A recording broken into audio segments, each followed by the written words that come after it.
Dos nobles guerreros se han dado a la tarea de recorrer cada esquina de la ciudad en busca del sonido perfecto. Cada capítulo será un safari a través de la música en su formato vinil y mediante el uso de técnicas ancestrales lograremos extraer el sample que le dará vida a un nuevo beat. Acompáñenos en esta travesía. Esto es Sample Seekers.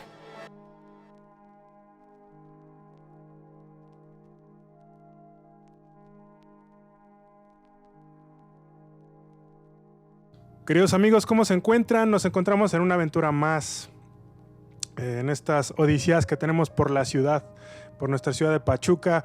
Mi querido Iván, ¿cómo te encuentras? Bien, gracias. Como bien lo comentas, hoy viajamos al sur de la ciudad. Nos hizo favor el señor Marco Patiño de abrirnos las puertas de su casa y mostrarnos su amplia colección de viniles para ver qué sonidos interesantes encontramos para armar un buen beat. Así es. ¿Quién es Marco Patiño? Queremos saber quién es esa personalidad de Pachuca. Bueno, antes que nada, muchas gracias por la invitación. Creo que es una aventura, justo como dicen, súper interesante y además necesaria, yo creo, para la ciudad. Lo aprecio y lo apreciamos, creo que todos los que nos gusta la música y particularmente los discos. ¿Quién soy? Bueno, desde el punto de vista discográfico, digamos, pues soy yo diría que eterno amante de la música y particularmente de los discos y muy de la mano como con la radio, por ejemplo, ¿no? Entonces, yo estudié finalmente diseño gráfico y digo finalmente porque estudié antes ciencias de la comunicación, hice radio antes de la carrera, después cambié a diseño y después encontré mediante los discos justamente este vínculo tan mágico, yo diría, entre el diseño y la música, por ejemplo, ¿no? Entonces, pues he tenido discos desde siempre, literal a Santa Claus le pedí un tocadiscos, ¿no? Y hoy en día, que vivo aquí ya más recientemente, después de haber vivido pues, toda la vida casi en el centro, particularmente en la calle de Guerrero de Pachuca, donde había en los 70s, 80s una cantidad de tiendas de discos, la que era fabulosa para la cantidad para el tamaño de ciudad, para el tamaño de calle, había como 7, 8 tiendas de discos. Eso hablaba del boom que había de la industria musical y de la venta de discos, ¿no?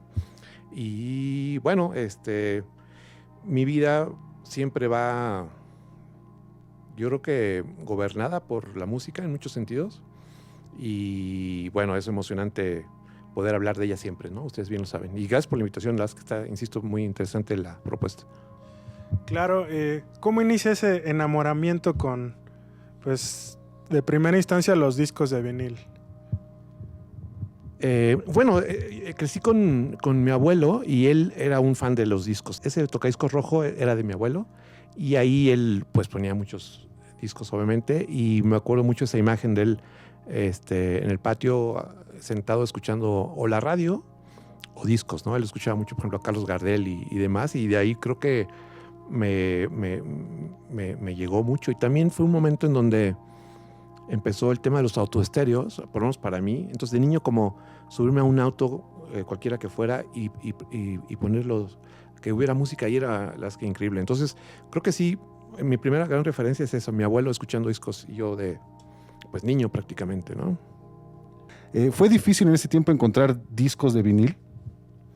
Sí, la verdad es que sí, particularmente los importados, porque empezó a suceder que justo antes de MTV, y ya después cuando apareció MTV, nos empiezan a llegar como a México por la televisión abierta algunas canciones o grupos o discos.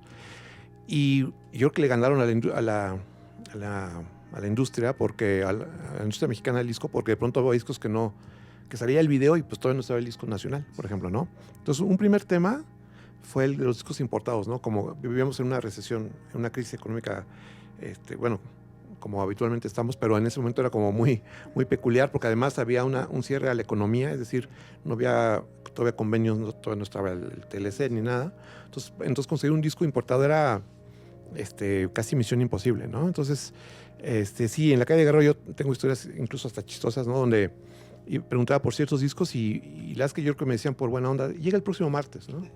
Y así fui muchas semanas a esperar ciertos discos que nunca llegaron, ¿no? Ya después supe que nunca se editaron en México, ¿no? Entonces, sí, era muy complicado. Ciertos discos en particular era muy complicado conseguirlos. Y otros, en cambio, yo me acuerdo cuando salió, por ejemplo, el Thriller de Michael Jackson, esa tarde que salía a caminar por Guerrero, que era mi diversión, cómo efectivamente ese día habían llegado porque estaban todas las tiendas con el escaparate de Thriller, ¿no? Entonces, sí, sobre todo el disco así exhibido, ¿no? Entonces era como muy importante, eso era muy complicado. Tanto que yo al principio, bueno, ya cuando empecé como ya a clavar un poco más, empezaba a pedir discos por correo, ¿no? A México, a tiendas de la Ciudad de México. Entonces la Ciudad de México me mandaban por correo y tardaba un chorro en llegar o mucho tiempo en llegar y ya por fin llegaba. Entonces era como las que, pues yo creo que además medio caro. Yo agradezco mucho ahí el apoyo de mi mamá, sobre todo, que siempre me dijo que era de los mejores vicios, ¿no? Bueno, no cómo decirlo, bueno, como era un vicio bueno, ¿no? Entonces me apoyó siempre en ese gusto. Y luego ya me empecé a alocar y empecé a pedir ya discos de otros países y demás, pero sí, lo que sí creo es que, insisto, había muchas tiendas en Pachuca. O sea, si hacemos como un análisis, a ver, ¿cuánta gente vivía en Pachuca? ¿Cuál era el poder adquisitivo de Pachuca? ¿Cuánta gente vivía en Guerrero?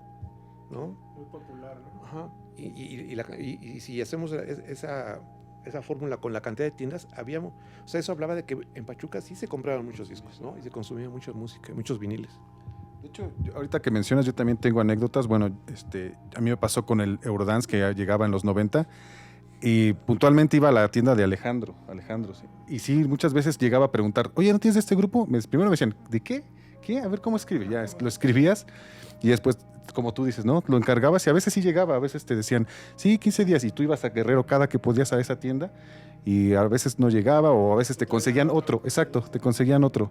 Pero entonces, como bien dices, a lo mejor pues esas tiendas ayudaron de alguna manera a que Pachuca tuviera una cultura musical, ¿no? Yo me acuerdo que también después en el centro había una tienda en los 90 especializada para DJs que estaba por el Reloj, por ahí, por donde ahora está, enfrente de Trico, por ahí.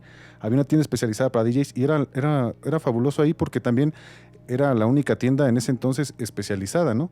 Y pues bueno, qué bueno que se mantengan. Ya a lo mejor ahorita ya el consumo es todo por internet, todo digital, pero también yo siento que el internet ayudó a que, como bien decías, ya también pides importados por correo y todo, ¿no? Pero sí sale también en una buena feria. Y también había una cosa chistosa que estos como que esperaban a nacionalizarlos, como dices, ¿no? O sea, como decías tú, conseguir la versión importada era más difícil, más caro, y la nacional siempre fue más económica, tardaba un poco más en llegar, ¿no? Sí, pero luego desmerecía la edición nacional, ¿no? De pronto, ¿no? Porque, bueno, fíjate, en su momento... Sin ser malinchistas, lo que pasa es que, por ejemplo, si ahora si quieren comparamos un disco japonés, por ejemplo, el mismo disco, tengo la versión nacional, la versión gringa y la versión japonesa. Y es increíble cómo sí, la fidelidad cambia radicalmente, ¿no? En algún punto leí que es porque los japoneses nunca usaron petróleo o el material, pues, de reuso, ¿no? En cambio en México sí parece que los discos que no se vendían los destruían y de ahí sacaban material. Entonces digo, estaba bien ecológicamente, pero al sonido sí le iba afectando. Sí, claro. Y entonces sí, son como... Pero algo también muy curioso, que hoy en día, en el 2021, el coleccionismo de discos, esos discos, digamos, de calidad regular mexicanos, ahora en ciertos mercados se cotizan de manera... Sí, sí, por ejemplo, el de Genesis, se me escapa el nombre, que imprimieron el mismo lado, al lado A y lado B es el mismo. Pues fue un errorzazo, pero ahora vale una lana, por ejemplo, ¿no? Sí, entonces es interesante eso. Bueno, y también, bueno, creo que tocamos un punto interesante. Creo que pues, eran auténticos tesoros, ¿no? Cada disco tiene una historia, ¿no? Porque era, como lo comentábamos, muy difícil, a veces muy complicado de acceder a adquirir un disco. Y bueno, todo tiene una historia detrás, ¿no? O sea, desde juntar para estos domingos para adquirir un disco, hasta aventurarse a irse a algún lugar especializado, o pedirlos por correo también. Pero todo conllevaba una historia, ¿no? Todo tenía una historia detrás de. ¿Cuál es alguna de las historias que recuerdes de algún disco que tengas en especial? Híjole, la verdad es que sí, como me dices, cada disco tiene una historia, hijo, por aquí lo tenía, pero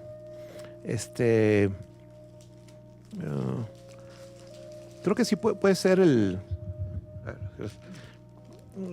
que de verdad que cada disco tiene una historia, ¿no? Así como una microhistoria. Vean, lo compré justo en el fin del del boom del vinil, cuando empezó el CD, ¿no? Que todo el mundo o remató o regaló. A mí me pasó con toda mi colección de música disco, en mis prejuicios rockeros de la prepa, casi que no quería que nadie supiera que me encantaba la música disco antes. Y los tuve literalmente, exacto, los regalé así, tal cual.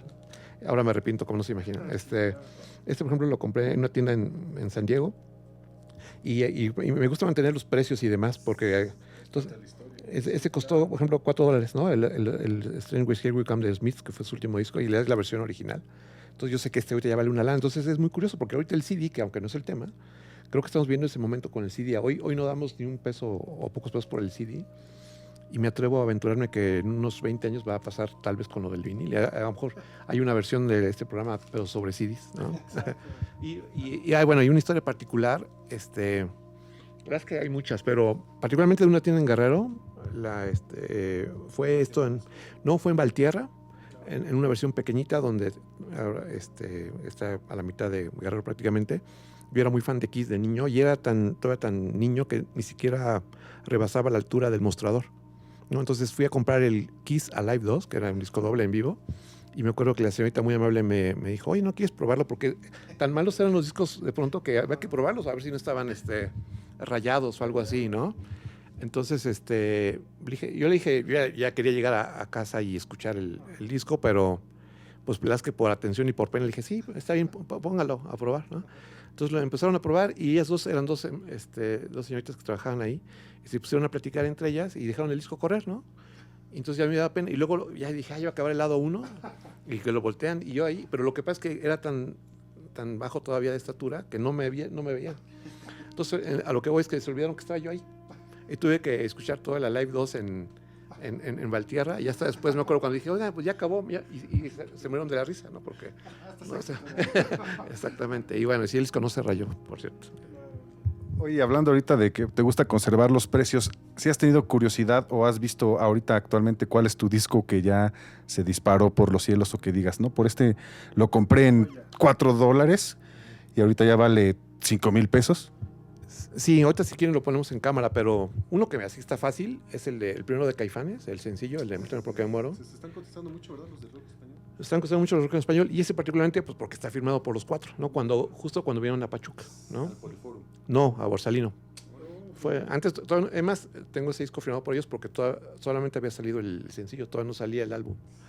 Entonces ese disco, por ejemplo, costó pues lo que costaba un disco, pues nada excepcional, y sí estaba checando y está sin firmar como en 5 o 6 mil pesos, que es como mucho para un disco nacional sencillo, ¿no? Entonces ya confirmas, pues lo único malo, entre comillas, es que están dedicadas, y yo supe, ¿no?, que hace no mucho que cualquier objeto autografiado vale más. Sí, que digas Sí, para tal. ajá. Entonces, ahorita, por ejemplo, ahí sí tengo algunos que sí no están dedicados, pero está padre porque está dedicado, pero pero ese es un tema porque son objetos de valor, pero en los dos sentidos de los valores, ¿no? A lo mejor comercial tiene un sentido, pero por ejemplo, ese no lo vendería por... El valor emocional, ¿no?, que tiene el disco. El recuerdo de la tienda, el recuerdo del momento. Hubo un momento también ya en la prepa que entre varios amigos nos íbamos a México, a Supersound sobre todo, y entre todos juntamos para un disco. Y regresamos, o sea, todo el viaje era eso, ¿no? Ir, tomar el camión, el metro, llegar a Polanco, comprar el disco. Pasajes. Sí, totalmente, ¿no? Y de regreso nos rifábamos, ¿no? Ah, sí. Y entonces solo uno se quedaba con el disco, ¿no? Entonces así hubo varios. Y esa es, considero que es la experiencia que pues jamás va a tener como la música digital, ¿no? Bueno, ya van a ser historias, ¿no?, diferentes, las generaciones pues más recientes ya van a tener otro tipo de historias con, no sé, el streaming, que está difícil, ¿no? Bueno, se me hace muy complicado tener o concebir alguna historia de la música digital.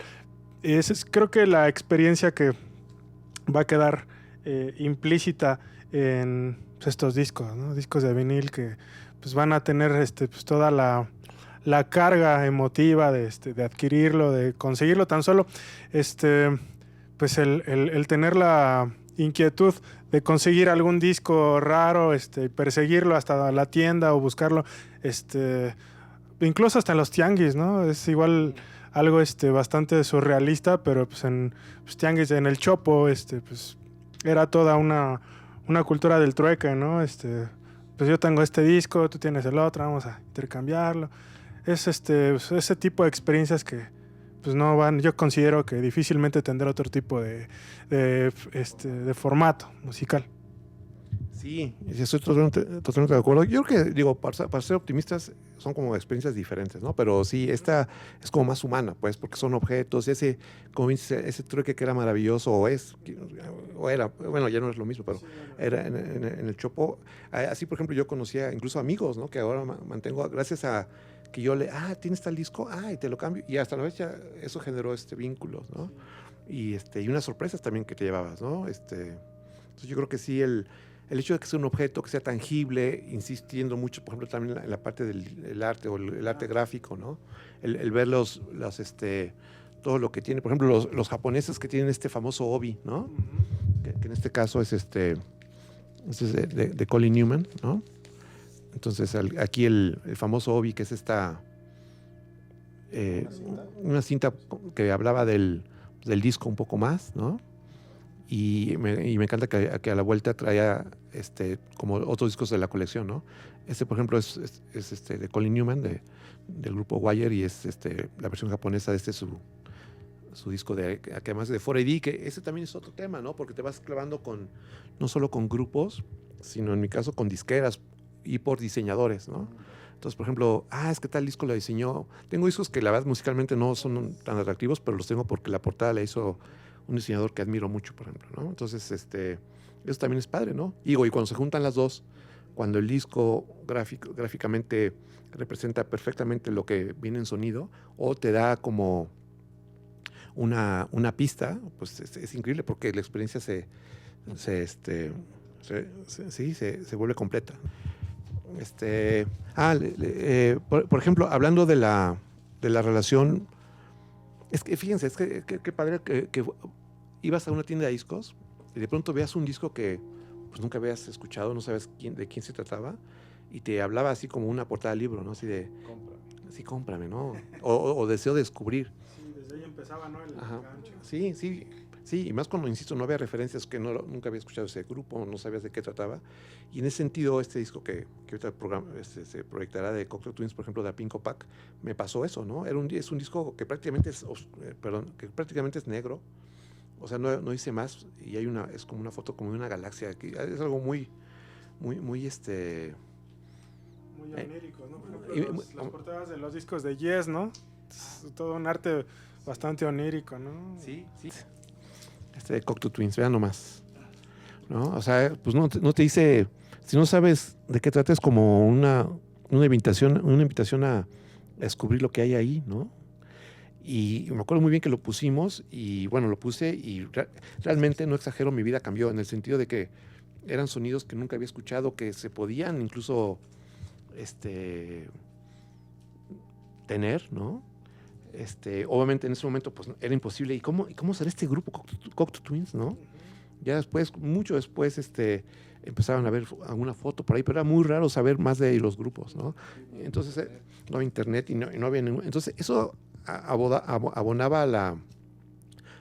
la experiencia de que era una aventura, como era capítulo por capítulo. Este disco, la portada, yo lo escuché. ¿Y ahora cómo lucirán? Y muchas de esas canciones, los videos los vi hasta años después, ¿no? Incluso hay otros grupos que nunca los conocí cómo lucían hasta hace poquito, ¿no? Que es otra experiencia. ¿No? Exactamente, ¿no? Bueno, antes el VH1, ¿no? Que sacaba mucho grupos de 60, 70, ¿no? Sí. Bueno, y la idea es también que, bueno, no sé si nos pudieras contar qué disco añorabas y te costó mucho trabajo adquirir. Híjole, pues muchos. Pero, no sé si reiterar en espérame, yo creo, a ver, vamos a hablar de ¿no? Que tal vez es de mis discos favoritos, del grupo Wire, Abel Zacup, ¿no? No tanto que... es como una respuesta paralela. Lo compré en su momento y también fue de esos discos que cambiaron mi modo de ver muchas cosas, ¿no? Pero lo extravié por muchos años, ¿no? Entonces el haber encontrado otra vez ese disco fue como una búsqueda como la que pregunta, así como, es que yo sé que lo tenía, pero ¿dónde estará? ¿No? Porque también pasó, ¿no? En este bajón, por así llamarlo, del vinil, pues muchos nos volteamos hacia el CD, nos vimos como seducidos por eso, y de pronto era como regresar, ay, perdóname, pero ¿no? No te he abandonado. Y fue con este de Wire, a quienes tuve luego ya la oportunidad de entrevistar, y que me lo autografiaron, por ejemplo. Entonces eso es como un tesoro ahí que tengo, ¿no? Entonces me acuerdo muy bien, el día que lo encontré dije, sabía que lo tenía, ¿no? Entonces, interesante. Y luego también hay otro de Aztec Cámara que compré justo en Super Sound, que ese tiene una historia padre porque es un formato de 78, no, de 10 pulgadas. Bueno, ahorita lo vemos, perdón. Tiene Ni los 7 ni 12. Exacto. Tiene un formato muy padre. Y ese disco, llegué a tocarlo, se llegó a tocar en Rock 101. Porque... O sea, el tuyo. El mío, ese disco. Yo fui a Rock 101 y en el programa se llamaba Sincronía Diacrónica, el programa en Rock 101, fui invitado por ellos a poner discos y el único que pusieron, la verdad, fue ese, ¿no? Pero fue una emoción gigante, entonces lo conservo. Y también me pasó con ese disco, lo de Wire, que no lo encontraba, y dije, no puede ser, ¿no? ¿Dónde está? Y tan así que lo compré, lo pedí otra vez. ¿Y cuál fue mi sorpresa? Que no, me llegó por inversión de 12 pulgadas. Dije, no puede ser. Y ya después lo encontré gratamente. Entonces, sí, como bien dices, cada disco tiene una historia en sí misma que puede significar mucho, ¿no? En muchos casos. Oye, hablando de eso que encontraste y recuperaste, nos contabas también las amargas experiencias que has tenido. Supongo que has prestado algunos y nunca te los devolvieron, o a lo mejor otros ya no sabes ni dónde están. Por eso no presten sus discos, ni sus libros, ni nada. Nos contabas esa mala experiencia, ¿no?, que has tenido, y a lo mejor algunos ya diste por perdidos, algunos otros sabes quién los tiene, pero pues dices, ya, ¿para qué se los pido? O si a lo mejor el otro o la otra persona no sabe ni siquiera también dónde está, ¿no? Sí me ha pasado. He preferido mantener amistades que discos, ¿no? Entonces digo, yo sé que lo tienen ciertas personas, ciertos discos, ellos creen que no me acuerdo, pero sí sé que los tienen, pero no importa, digo, está bien que los disfruten y insisto, y vale mucho más esa parte de amistad. Pero ha habido en otro sentido fiestas pachuqueñas donde fui DJ, donde de pronto sí, en la locura los aventaba como frisbees y no saben cómo me arrepiento. En serio, en plena euforia los aventaba como frisbees. Yo quiero pensar que era por esa necesidad, entre comillas, que tenía de deshacerme de mis discos de música disco, pues, por esos prejuicios, y que también ya he empezado a recuperar algunos de esa época, pero también están ya una locura. Pero bueno, entonces sí, se han perdido en fiestas, la mayoría así prestados, ¿no? Incluso una vez fui a una casa de un amigo y puso el disco así, como dije, ay, creo que ya es como una indirecta de que ya me lo va a regresar. Ajá, pues no, pero ya acabó la fiesta y ya me dio pena decirle, oye, ese no te acuerdas que era mío.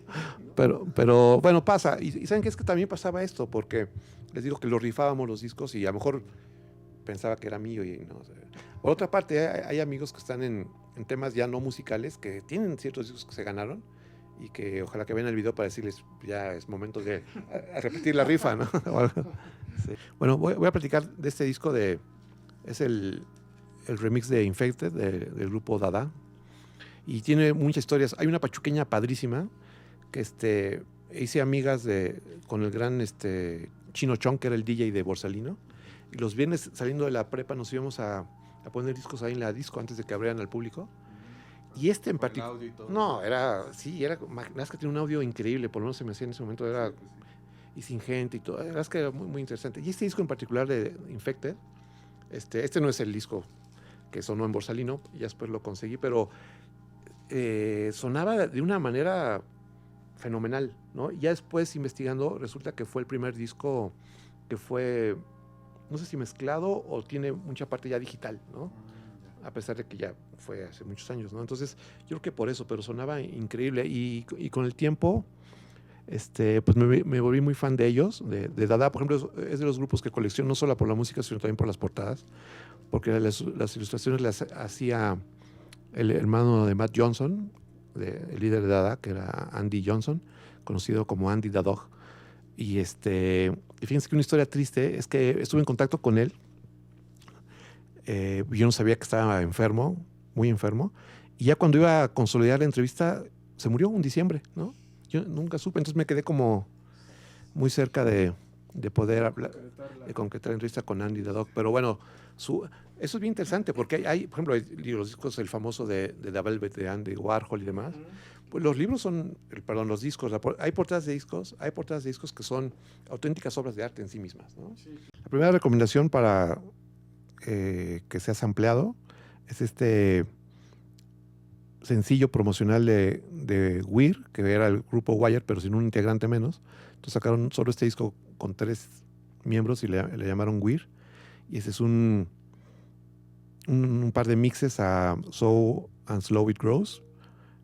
Y vean qué padre, porque está de un lado la etiquetita negra, y después ya viene el sello con las canciones. Y algo que le da el valor especial es que es una copia promocional, ¿no? De Mute Records, de Inglaterra. Entonces era para justamente promoción en las estaciones de radio o incluso con los DJs, ¿no? Entonces esa es la primera recomendación para que seas ampliada esta noche. Muy bien, bueno, la segunda recomendación samplada, o sampleable, mejor dicho, es las que creo que el reto es más bien por el sonido. Es decir, va a ser buena chamba para los sampleadores, pero por lo que lo escogí fue por el diseño. Porque vean las que bueno, para empezar es un disco de 45 revoluciones por minuto, ¿no? Que también tiene otra como naturaleza y tiene otro sentido, ¿no? De hecho, en su momento en México y en Pachuca particularmente, que cuando hablábamos, pues era para lo que nos alcanzaba, ¿no? Para los discos de 45 porque eran más baratos. Pero regularmente eran sencillos, ¿no? Sí, tenían el sencillo, la canción y su famoso lado B, ¿no? Que en muchos casos, bueno, en algunos casos los lados B fueron ahora históricos, ¿no? Entonces, pero vean qué bonito de XTC, el grupo inglés. Es el sencillo justo de Senses Working Overtime. Entonces, eso, ¿no? Es súper táctil, se puede apreciar como hubo una calidad de diseño increíble, ¿no? Justamente jugando con la idea del título del nombre, ¿no? De los sentidos, trabajando tiempo extra. Entonces vean cómo se va desdoblando hasta que aparece casi como ave en un nido. El disquito, ¿no? De XTC.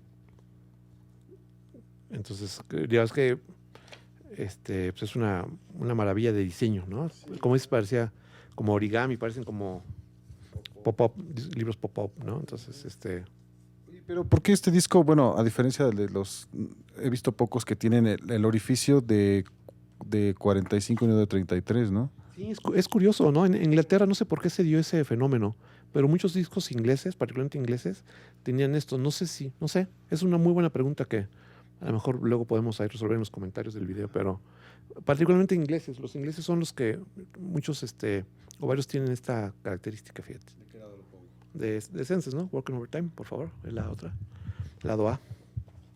Hablando un poco de diseño, ¿quién es tu artista favorito? Portadas de discos.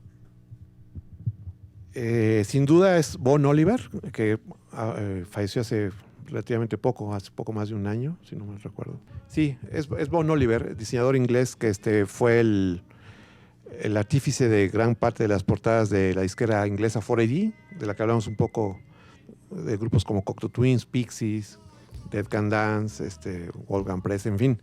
Las que sí, soy muy, muy, muy fan de él. Tuve incluso la oportunidad de visitarlo a su despacho en Londres, todavía en el 95, en junio. Entonces sí, es como es mi top. Gracias a él puedo decir que seguí con la carrera de diseño gráfico, por ejemplo, ¿no? Cuando me di cuenta que el diseño de discos era también diseño de mi carrera. Alguien que no, parece básico ahora, pero en ese momento nadie me lo había dicho. Nunca vi nada de eso en mi carrera. Pero cuando lo descubrí gracias a una revista inglesa que estaba en mi universidad, dije, claro, eso es lo que me encanta, los discos, y también es lo que estoy estudiando. Y eso fue como un cambio también radical en el sentido, ¿no? Y ahora como maestro de diseño, que también ejerzo, yo uso los discos como un elemento académico y funciona padrísimo, por ejemplo, para hablar sobre la historia del diseño, porque vas presentando, cada disco habla de la técnica de impresión, el tipo de letra que se ocupó, si había foto o no, a color o no. Eso te va dando como pautas para entender de qué era ese diseño, ¿no? O ese disco. Entonces, el disco también es eso, ¿no? También es un elemento que sirve para entendernos como cultura, ¿no? Como creadores. Bueno, vamos a poner algo nuevo, que es es de este año. Para mí es uno de los mejores discos del 2021. Este es Japanese Breakfast, que es el tercer álbum de este grupo de origen, bueno, americano. Ella es coreana-americana, ¿no? Y las que ahorita ya verán la imagen del disco, que es la versión la versión como de color, digamos, transparente, está increíble. Y vean, es que lo que decíamos, fíjense, me pasó con este disco, me gustó mucho desde que lo escuché en digital, digamos, ¿no? También tuve la oportunidad de entrevistarla a Michelle Sauner y me gustó mucho, ¿no? Y vi los videos y lo escuché, de verdad es que mucho para la entrevista y después, ¿no? Y hasta que tuve el vinil en mis manos, me clavé en el tema de las letras y descubrí, y qué mal que no lo descubrí antes para la entrevista, de que eran unas letras magníficas, ¿no? Entonces, eso, como escuchar el disco, en lo que escuchas, lees las letras, ves el color del disco, ves girar el vinil y cómo la aguja lo recorre y demás. Es todo un disfrute visual, ¿no? Y auditivo. Hasta el olor, ¿no? Visual, auditivo y olfativo. Este es el remojo del disco porque no había podido estrenar y aquí ahora mismo lo estamos estrenando. Y sí, son los padrinos ustedes. Y aquí el olor, eso también, o sea, cómo llega a todos los sentidos, ¿no? La experiencia de escuchar viniles, ¿no? Y bueno, por eso y por muchas cosas más, yo creo que no va a pasar de moda el disco de vinil, ¿no? de hecho, actualmente se siguen editando las versiones en vinil de muchos álbumes, ¿no? Como dices, este también es nuevo, no por ser vinil se dejaron de editar. De hecho, varios artistas siguen editando en CD de manera digital y también en vinil, ¿no? Sí, y tal vez se convierta en un mercado de nicho, o ya lo es, yo creo, pero lo importante es que se mantiene, ¿no? Digo, ha habido problemas de que las fábricas de vinil de pronto pues, desaparecieron literal, ¿no? Se destruyeron y ahora entiendo que para hacer un vinil, por ejemplo, son meses de espera, ¿no? Entonces siempre le dan prioridad Hay un meme por ahí reciente donde está el nuevo disco la nueva versión de Rumors de Fleetwood Mac y mi disco independiente, ¿no? Y entonces le dan siempre prioridad a los clásicos, ¿no? Porque ya... Entonces sí, fíjense, también desde el artista es un reto ahora que le den chance, espacio para grabar un vinil, aunque tengas el recurso, pero hay que esperar. Entonces es todo una obra de arte, ¿no? No salen pocas copias, ¿no? Sí, seguramente las copias, es buena pregunta. No son copias como antes, que eran cientos de miles, ¿no? Aquí sí son como... Coleccionistas para... Sí, entonces eso pues también le da un valor interesante, ¿no? Sí, todavía huele, ¿no? Sí. Sí, es que es...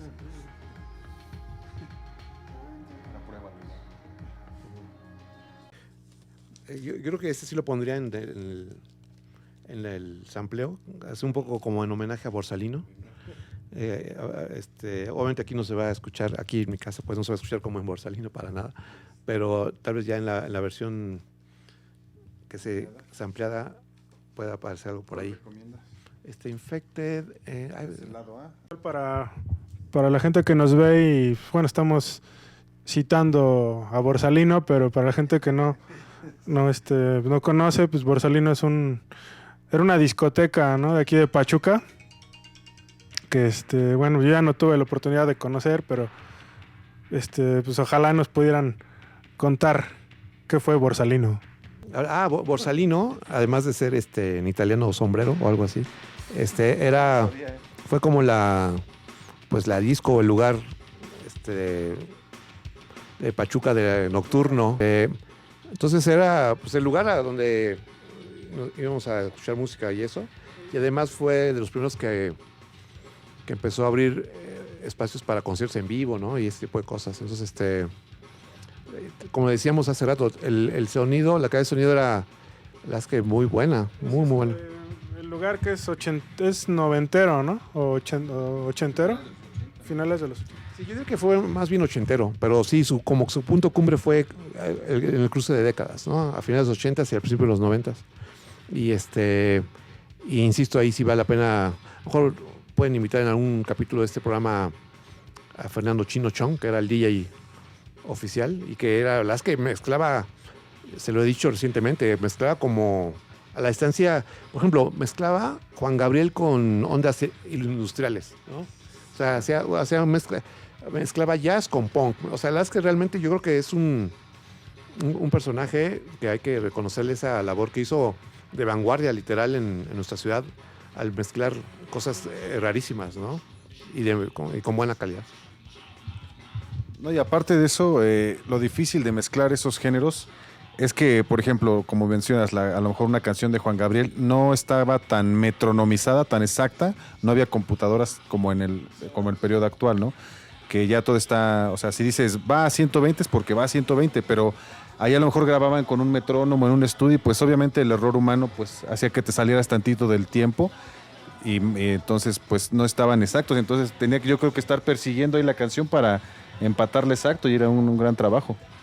Sí, sin duda, era como, o sea, que todo análogo y sí, había como que irlo empatando de pronto y todo. Exactamente, sí, entonces la verdad es que sí, fueron buenos tiempos. Entonces, esta sonaba mucho según yo, sonaba mucho en Borsalino y sonaba de una manera, por ejemplo, eso que suena ahorita, el efecto como del flanger, era como, Chino Chong lo hacía poniendo los dos discos al mismo tiempo, ¿no?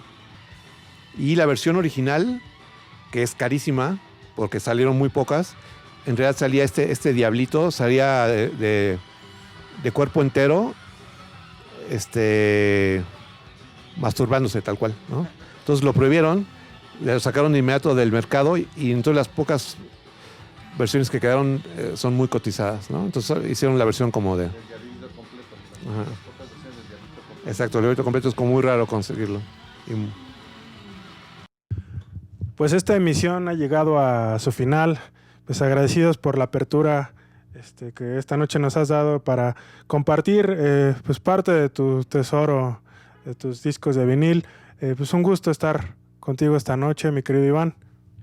Sí, muchas gracias por abrirnos las puertas de tu casa, mostrarnos un poco de tu historia con los viniles. Es muy interesante, aquí nos podríamos pasar a lo mejor otras 3 horas o más, pero bueno, esto tiene que terminar también. Te agradecemos mucho, ojalá haya alguna otra ocasión para venir y grabar la parte 2 con Marco Patiño.